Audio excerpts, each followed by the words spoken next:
Welcome to the Dr. Leadership Show, where we take a look at how you approach your work and personal life and how we can make the most out of both of them. A weekly get-together where we get real about self-improvement and development as we all make this not-so-easy journey through life. Our discussions will cover ideas and concepts from how to grow your career to how to lead your family towards prosperity and happiness. We don't pretend to know it all, and the doctor is the first to be vulnerable, discussing his own weaknesses, both past and present. This is about growing together and having some fun while we discuss what is happening in the crazy world we live in and how to make the most of it. Let's strive for awesome together. Let's get after it. Welcome to the Dr. Leadership Podcast, everybody. Hope you're having an awesome day. Hey, championship week for the men's and women's is over. I want to congratulate the South Carolina Gamecocks. Coach Staley, just an absolute class act. Appreciate the comments about Caitlin Clark from her 2. My Iowa Hawkeyes couldn't get it done. Amazing to get back with 1 5-star and a bunch of 2 and 3 stars that nobody could believed in enough, except Coach Bluter. And great job by the Iowa Hawkeye girls. Very, very proud of you, and so proud of what you did for the mentality of the country and the. Let's face it, man, women's basketball is on the charts now. So congratulations to the Gamecocks. And then Dan Hurley, my God, back-to-back. He's going to be part of the episode today. I got a little commentary from him, not directly to me, but I want to bring his joy of how he approaches life into this thing too. But championships are over, man. We had our football championship. Now we've had men and women's basketball championship. Now we're in a baseball season, right? And I think hockey and those types of things. Not a big hockey fan, so sorry if I'm not putting enough emphasis on that for you. But hey, welcome to the show.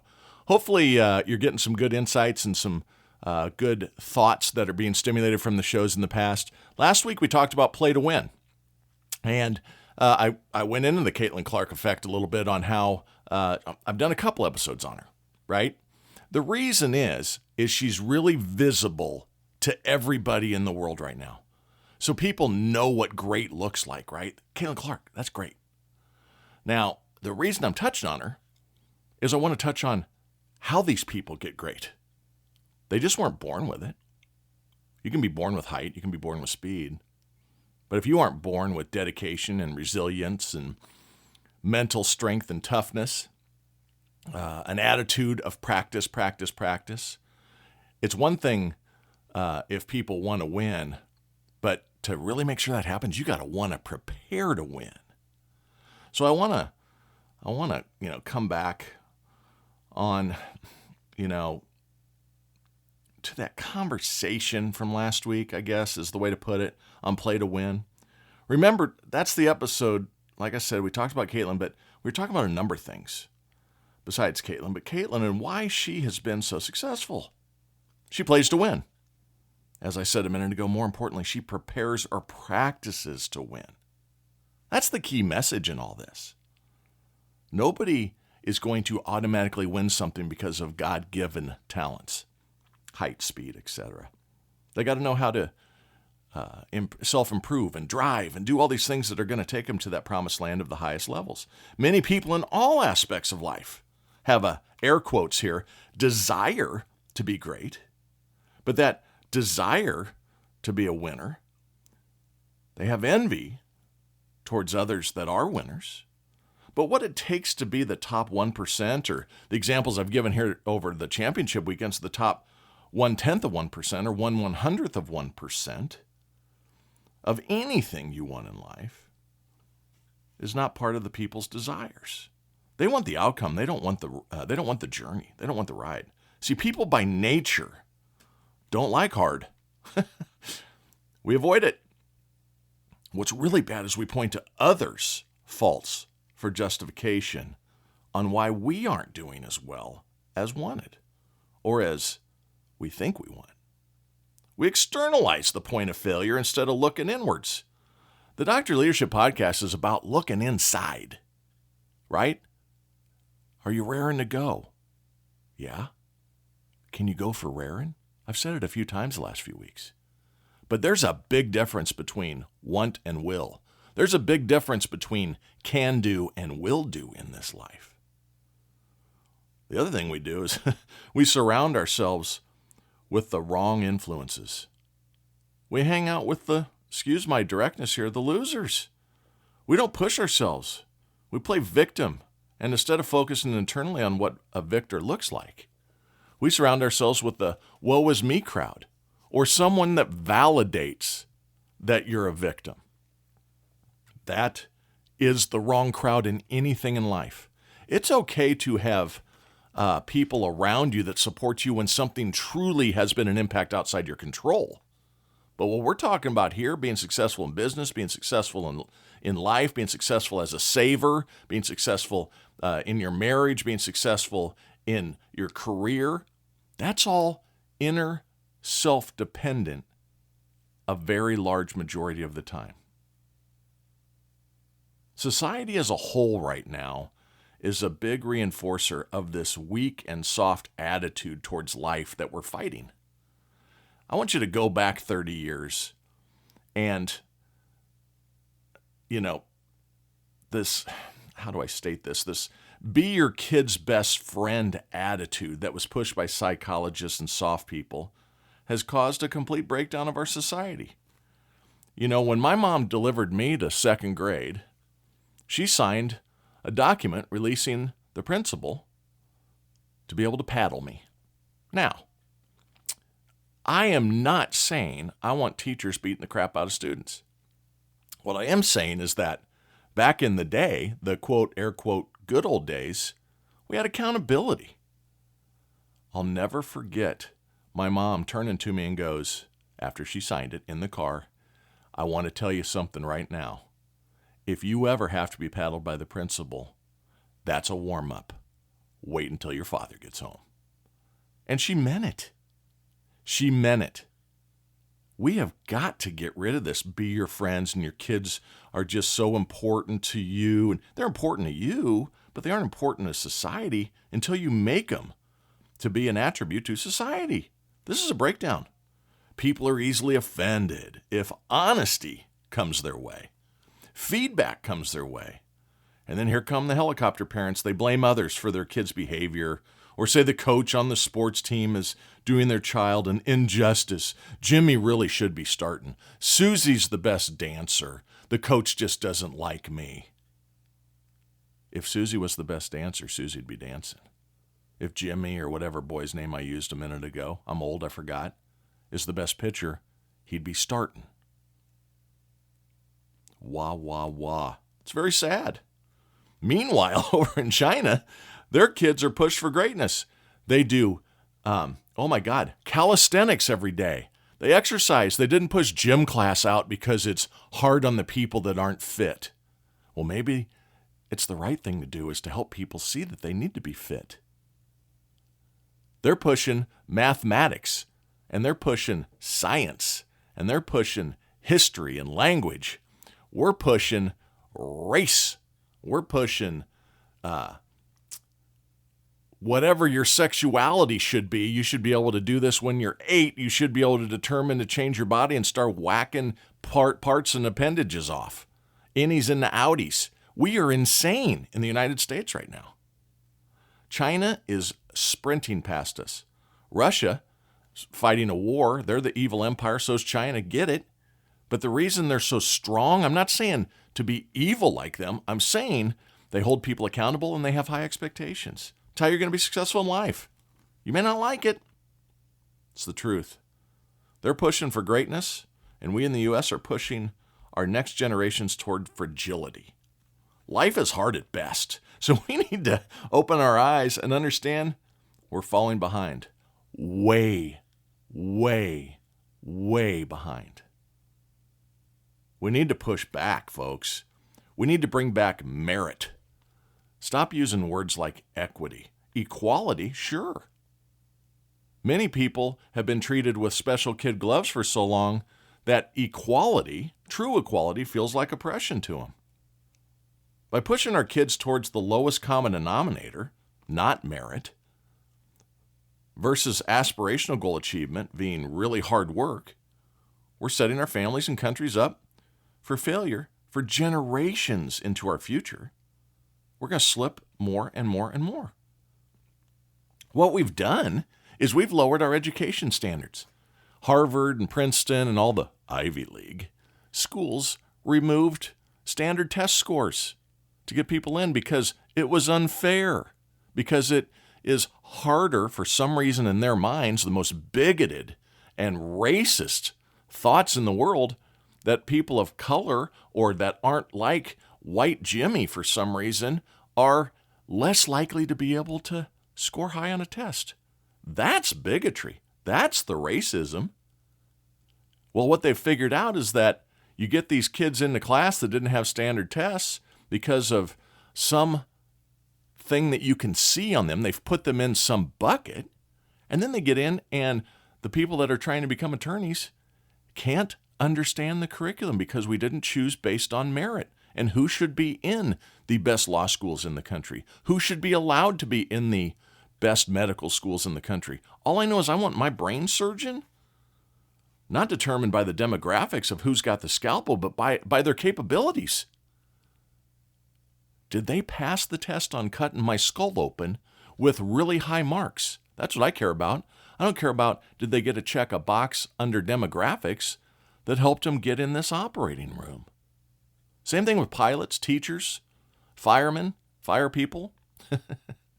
All of it. This is now being reversed, thank God. Because what they found out is just what I said. The smartest people, we want them as scientists and surgeons, not people of certain demographics. That is an absolute travesty to our country. This push on, and again, I'm not making political statements here. This is just about the well-being of our country and putting the best and brightest in the most important spots in our society. Every tribe has people that have jobs that they need to do and are best at. That's what we want. You certainly always include all demographics in the equal opportunity to win or succeed or be selected. But merit and results and commitment are the defining characteristics of award or not award, of whatever the opportunity is. Everybody has an opportunity to go to school and study. Everybody has an opportunity to get a job and save. Everybody has an opportunity to study harder than the one next to them. Everybody has an opportunity to practice more on the basketball court, or the field hockey field, or the baseball diamond, or whatever it is that you think you want to be great at. Don't think that you want to be great. Act like you want to be great and hold ourselves accountable to holding others accountable. Over the last 2 months, and this isn't just me that believes this, right? I am not comparing myself to some of the people I'm going to give examples of here throughout the podcast because these are the greatest of the greats. I hope to someday be even sniffing at these people. But over the last 2 months, we have had the college football national championships and the men's and women's collegiate basketball championships, the best time of the year for sports. It really is. I mean, you've got championships left and right, March Madness, both sides, the playoff championship, all the January 1st bowl games. You got the holidays. It's awesome. The one thing that really resonates with me during this season is that the highest success coaches out there have very similar philosophies to what I'm sharing here and to one another. They have huge expectations of effort and little regard for mediocrity or excuses. Now, Nick Saban, he retired this year after a career that has proven he was one of, if not the greatest college football coach of all time. He has some ideas around mediocrity. He has ideas about the impact to your team and life if you accept mediocrity as some stupid standard instead of excellence. Let's listen to what Nick has to say. Mediocre people don't like high achievers, and high achievers don't like mediocre people. So if everybody doesn't buy into the same principles and values of the organization and the same high standard, you're never going to be successful. Just like our spring practice right now. You know what my goal with spring practice is? Get the right guys on the bus, get them in the right seats, and get the wrong guys off the bus. So one of these days, you're going to be working in an organization, and somebody's going to try to do that to you. So which one of those people do you want to be? Do you want to be somebody they're trying to get off the bus, Because you're satisfied with mediocre performance? Because you can never have any team chemistry in your organization if everybody's not committed to the same standard and the same things. You know, when I worked for Bill Belichick, we had one sign in the building. It was, do your job. And you go in all these places and, you see all these things. One sign, do your job.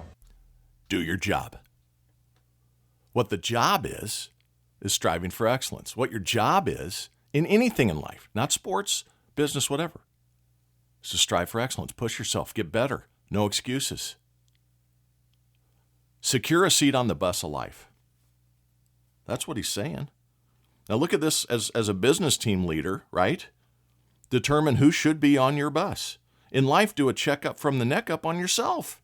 Is your attitude holding you back from being on the bus of success?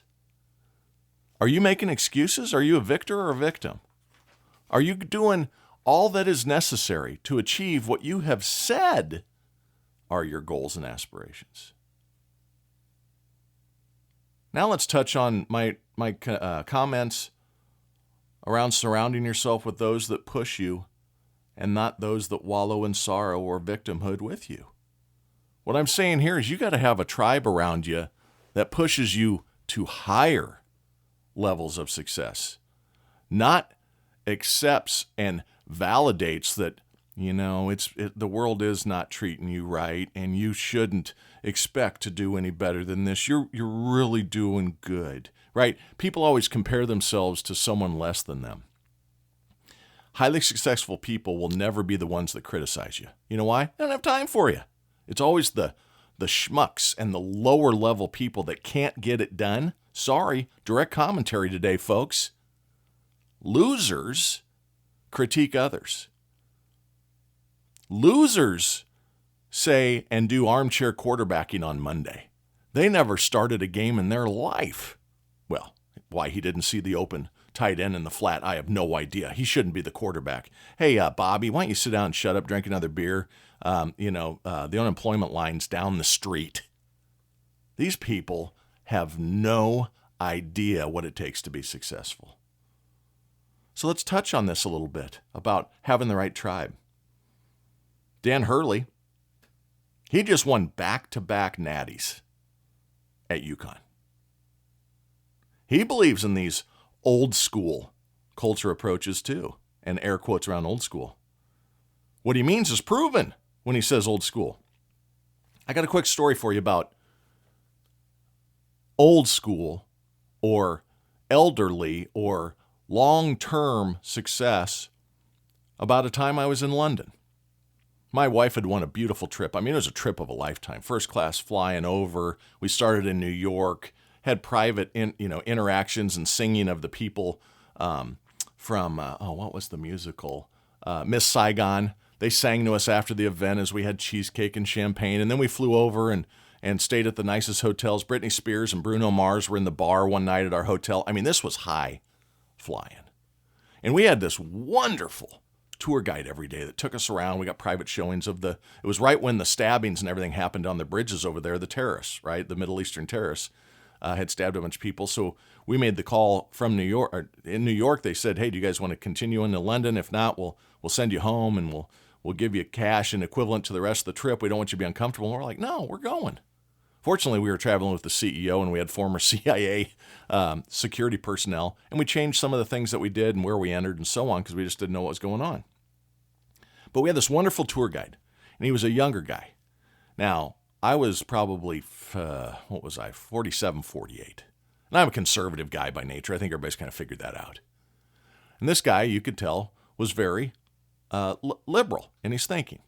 And when we were there is when Theresa May, who was the prime minister, had to call an emergency election. They run things differently over there. It's not every set 4 years. It's when someone's upset and they got to try this all over again. And the election was when we were there. And Theresa May won. And that night we were getting dropped off in the bus, and it was clear that Theresa May was winning again, the conservative. And this young tour guide said he was really disappointed. And I said, why are you disappointed? And he said, well, conservatives are mostly older people in the UK, and liberals are mostly the younger people. And I said, I would agree with that. And he goes, well, the older people shouldn't get to determine how things are going to happen in our country and the direction of our country when they don't have to live as long through it. And I said, you don't get it. And he goes, what do you mean? First of all, the condescending British enamor that comes out. They don't always mean it, but they just sound that way naturally. He said, well, what do you mean? I said, have you ever thought that the older people are the people we should be listening to? All other great societies listen to their elders. You know why? Because they have experience. They aren't emotionally based in their decision-making, which younger voters are, right? It's why everything is poured on the press the way it is. The stupefaction of the American public is happening one generation at a time. It's why they attack the 5-year-olds and indoctrinate 8-year-olds and attack inside the universities, is because these kids don't have any life experiences. And I said, the reason you ought to listen to the elders is they're going to keep you out of the ditch. What they're saying is the right thing to do is based on experience, not emotion. It's based on intelligence, not on emotion. And he kind of stepped back and he goes, I guess I've never thought of it that way. And I go, well, it's clear. You never have thought of it. He was a nice guy. We agreed to disagree on a lot of things along that trip. And I listened intently. And he had some great points, too, on some things that we really need to approach in the United States. But right then, old school versus this emotional blubbery was very important. Young people want nice feelings. And why should old people be able to determine the direction of the country when they don't have to live with the repercussions? Couldn't believe he said it. You mean, why listen to experience and knowledge instead of emotions? Emotions can be great, and emotions can just be a downfall if you don't have EQ, emotional intelligence. Dan Hurley won back-to-back national championships. Hasn't been done in 17 years. And it's a way different world to win back-to-back now. NIL and transfer portal and leaving early to the pros. I mean, he lost, I think, it's either 2 or 3. He says it in the interview. And I'm going to play here a snippet of it. I think he lost 2, or I think it was 3, actually. Starters! And they ask him, how do you do it? Let's listen to Coach. We've played this season like we've accomplished absolutely nothing. And I think that's because we have so much love and admiration for each other in the program, because there are people on this team that have not experienced that success. There are some champions still remaining in the program, but we want it for everyone that hasn't experienced it yet. Is that also partly because how you were able to find kids who buy into that mentality, buy into that team first aspect, who embrace and love the grind and love basketball? Like, you think about the landscape now and the challenges. I mean, it's always been a challenge. No one's repeated in 17 years. But now, NIL, transfer portal, I mean, you've got a new landscape now in college basketball. How are you continuing to get kids who buy into that? Yeah, I think there's measurable talents you have to have, right? The height, the speed, the skill set.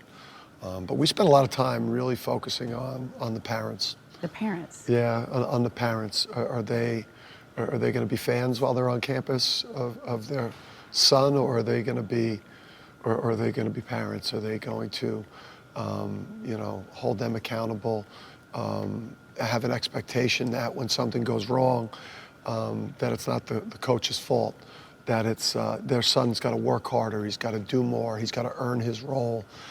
We've got a real old school culture here of accountability. I'm an old school coach in terms of the tone I take with my players in practice, the expectations with effort, the focus on winning and we over me. Like, what does that mean? Have they played on 7 different travel teams? Have they transferred to 4 or 5 different high schools? When you talk to the parents in the recruiting process, are they constantly complaining about the coaches after a bad game, or are they, sending you a text or you having a conversation where their son has got to do more, he's got to play harder, he's got to work on his skills. They tell on themselves, they drop hints, and you've got the wrong type of kind of people in that inner circle around your players. They'll sink your program. They'll sink your program. One player. Yeah, the locker room is so important. The personalities, in that room, what they're saying in that room after a tough loss. Are they pointing fingers? Yeah, are they beginning to create, divisiveness inside the locker room? And folks, don't trust Dr. L, Brent, on this commentary and this stuff I try to bring every week. Just look at national champions, coaches that have proven year after year what it takes to be the best of the best. He said a lot of things, right? One that I've used for a long time, didn't steal it from him, promise. I thought I'd come up with it on my own, but it's evidently easily come up with. We versus me. What he was talking about on all those, have they gone on 7 different travel teams? Have they changed high schools 4 times? That's no we, man. That's all me. I'm trying to find someone that's going to start my kid or let me start and not make me practice the way I don't want to practice, and let me just be awesome and let me show off my skills, make really good recruiting tapes to send so I get the best offer. And then if I don't like that and there's not enough NIL money, I'll enter the transfer portal and I'll go on somewhere else. They're culture killers is what he said. She said, one player in the locker room? He says, yes. They're cancers, these people. They're cancers. He also talked about accountability. Have you heard that before on the show? Yeah. In business, I always look at this. I did an interview with one of my vice presidents not this week, last week, the week before, so 2 weeks ago. And he sent me the resume, and he said, hey, I'd like your read on it. I let my leaders choose their players. I often get invited to do interviews to kind of give the rubber stamp, the blessing, whatever, kiss the ring, whatever. And I looked at the guy's resume, and there were like 6 jobs in 10 years. Whew, big red flag. So I reached out to my VP, and I asked, what do you think? And then it was clearly defined on what had happened. There weren't reasons there. There wasn't a big concern there once you understood the context of it. So I didn't make a judgment and put him into a box and say, not going to work, not even going to talk to him. I said, let me talk to him and figure out what's going on too. And he validated everything that kind of happened. There was some acquisitions. There was downsizing during COVID. There was a number of things that just were not as impactful, had made a job change, and then COVID happened, and what do? They take out the newest players, etc. But if you're a job hopper in business and in life, if you've been married 3 or 4 times, if you have an inability to have good relationships with people, the common denominator is in the mirror, man.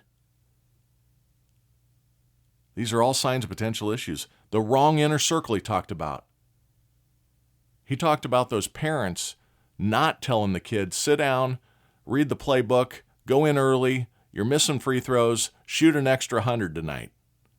Instead of, the coach really just is wrong. He should be starting my Jimmy because Jimmy's my baby and Jimmy needs to get everything that he wants in life. Wrong answer.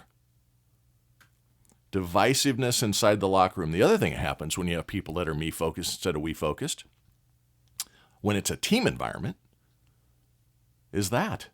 They can soil the room quickly. So all of this comes back to a couple of things. Accountability, strive for success, no excuses, be a victor, not a victim.